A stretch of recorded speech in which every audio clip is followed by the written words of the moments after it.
As an advisor in agriculture, you might have to do more and more with complex situations, complex problems.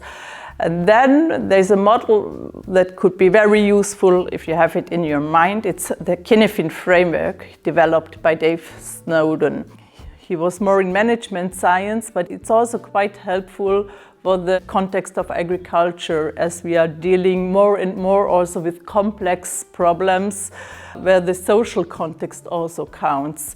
When you work with social systems, so when it's not only about a technical solution, but about integrating people, then you should have in mind that you might have to act differently. So if you have a look at the model, you can see that there are simple contexts, complicated contexts, complex contexts, and there's chaos. And depending on your context, you might have to act differently. So if you have a look at the simple context, their best practices are helpful because in a simple context, you still are able to see the relation between cause and effect. So you just see what there is, you categorize, decide how to act and act. Best practices are best in that context. In a complicated context, you still can find out the relationship in between cause and effect, but it's not that easy anymore. You might need experts, or you might have to do some research to find out how to act.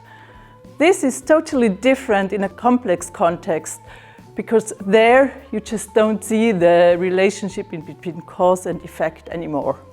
There it is about diversity, integrating a lot of different perspectives.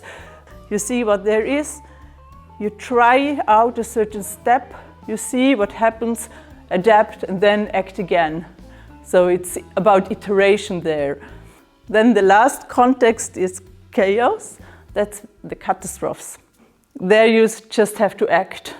Then you see what happened, adapt maybe and act again. First, it's good to have the framework in mind when you decide how to act in a project. You could use it yourself or also with your team. And secondly, it's very useful when you see that the way you act doesn't really work, because then it might be really helpful to have a look at the context you are in. And maybe if that doesn't fit context and the way you act, you might have to adapt the way you act. If you want to know more about the Cynefin model, I've added a few links in the description below.